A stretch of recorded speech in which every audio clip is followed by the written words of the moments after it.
মধ্যরাতে নিজের verified Facebook পেজে দেয়া এক আবেগঘন পোস্টে রাজনৈতিক সহকর্মীদের কাছ থেকে বিদায়ের কথা জানিয়েছেন বিএনপির সদ্য বিদায়ী মহাসচিব ও রাষ্ট্রপতি পদপ্রার্থী মির্জা ফখরুল ইসলাম আলমগীর। তার দেয়া কয়েক লাইনের এই পোস্ট ঘিরে ইতোমধ্যে রাজনৈতিক অঙ্গনে তৈরি হয়েছে নানা আলোচনা। বুধবার দিবাগত মধ্যরাতে দেয়া পোস্টে মির্জা ফখরুল লেখেন, প্রিয় নেতৃবৃন্দ, আজ আপনাদের থেকে সর্বশেষ বিদায় নেওয়ার সময় এসেছে। আজকে শেষবারের মতো বাংলাদেশ জাতীয়তাবাদী দল জিন্দাবাদ বলে বিদায় নিচ্ছি। আপনাদের বিশ্বস্ত মির্জা ফখরুল ইসলাম আলমগীর।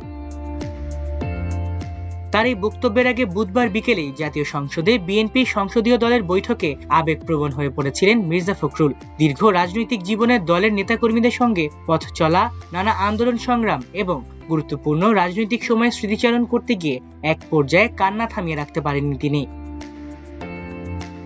বৈঠকে উপস্থিত নেতাদের বর্ণনা অনুযায়ী মির্জা ফখরুল যখন নিজের দীর্ঘ রাজনৈতিক পথ চলার কথা বলছিলেন তখন পরিবেশও আবেগঘন হয়ে ওঠে। তার বক্তব্যে উপস্থিত অনেক নেতাকর্মীও আবেগ আপ্লুত হয়ে পড়েন। দীর্ঘদিনের সহকর্মীদের সামনে নিজের অনুভূতি প্রকাশ করতে গিয়ে বারবার আবেগ ধরে রাখার চেষ্টা করেন তিনি।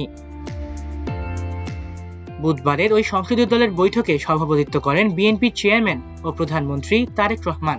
বৈঠকে মূলত রাষ্ট্রপতি নির্বাচনকে সামনে রেখে দলের ভোটের কৌশল এবং পরবর্তী সাংগঠনিক কর্মপরিকল্পনা নিয়ে আলোচনা হয় বলে জানিয়েছেন বৈঠকে অংশ নেয়া একাধিক সংসদ সদস্য।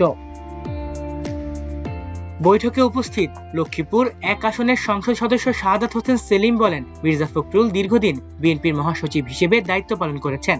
দলের বহু গুরুত্বপূর্ণ ঘটনা ও রাজনৈতিক উত্থান পতনে তিনি প্রত্যক্ষ সাক্ষী। এর আগে সংসদ সদস্য এবং মন্ত্রীর দায়িত্ব পালন করেছেন তিনি। শাহাদাত হোসেন সেলিমের ভাষ্য, দলের অনেক সিনিয়র নেতাকে পেছনে ফেলে মির্জা ফখরুল মহাসচিবের দায়িত্ব পেয়েছিলেন। পরে দীর্ঘ সময় দায়িত্ব পালন করে নিজের যোগ্যতার প্রমাণ দিয়েছেন। দলের সর্বস্তরের নেতাকর্মীদের ভালোবাসাও তিনি পেয়েছেন। বৈঠকে সহকর্মীদের উদ্দেশ্যে নিজের অনুভূতি প্রকাশের সময় মির্জা ফখরুল আবেগ ধরে রাখতে পারেননি বলে জানান শাহাদাত হোসেন সেলিম। তার এই আবেগের মুহূর্তে উপস্থিত অন্য নেতারাও আবেগ আপ্লুত হয়ে পড়েন।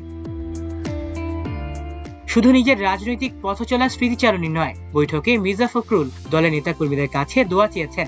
একই সঙ্গে আসন্ন রাষ্ট্রপতি নির্বাচনে তার পক্ষে ভোট দেওয়ার আহ্বান জানিয়েছেন তিনি। দীর্ঘ রাজনৈতিক জীবনে চলার পথে তার কোনো ভুল ত্রুটি হয়ে থাকলে সেজন্য নেতাকর্মীদের কাছে ক্ষমা প্রার্থনা করেন মির্জা ফখরুল। তার বক্তব্যে উঠে আসে সহকর্মীদের প্রতি কৃতজ্ঞতা এবং দলের সঙ্গে দীর্ঘদিনের সম্পর্কের আবেগঘন স্মৃতি। রাষ্ট্রপতি নির্বাচিত হতে পারলে দেশের স্বাধীনতা ও সার্বভৌমত্ব রক্ষায় ভূমিকা রাখার প্রত্যয় ব্যক্ত করেন তিনি। এজন্য দলের নেতাকর্মী সহ সবার কাছে দোয়া চান বিএনপির এই রাষ্ট্রপতি পদপ্রার্থী। এর কয়েক ঘন্টা পরে মধ্যরাতে নিজের ফেসবুক পেজে সর্বশেষ বিদায়ের কথা উল্লেখ করে পোস্ট দেন মির্জা ফখরুল। বিশেষ করে আজকে শেষবারের মতো বাংলাদেশ জাতীয়তাবাদী দল জিন্দাবাদ বলে বিদায় নিচ্ছে। তার এই বক্তব্য নিয়ে এখন সবচেয়ে বেশি আলোচনা হচ্ছে। এদিকে দীর্ঘ প্রায় 35 বছর পর দ্বিতীয়বারের মতো দেশের রাষ্ট্রপতি নির্বাচন হতে যাচ্ছে।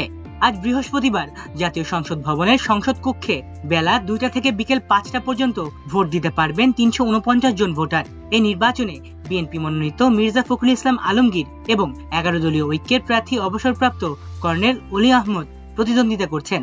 আগামীকাল শুক্রবার সন্ধ্যা 7:30টায় বঙ্গভবনে নবনির্বাচিত রাষ্ট্রপতিকে শপথ বাক্য পাঠ করাবেন জাতীয় সংসদের স্পিকার ও বর্তমান ভারপ্রাপ্ত রাষ্ট্রপতি হাফিজ উদ্দিন আহমদ। সংশ্লিষ্ট সূত্রে এসব তথ্য জানা গেছে। মাল্টিমিডিয়া ডেস্ক, আমার দেশ।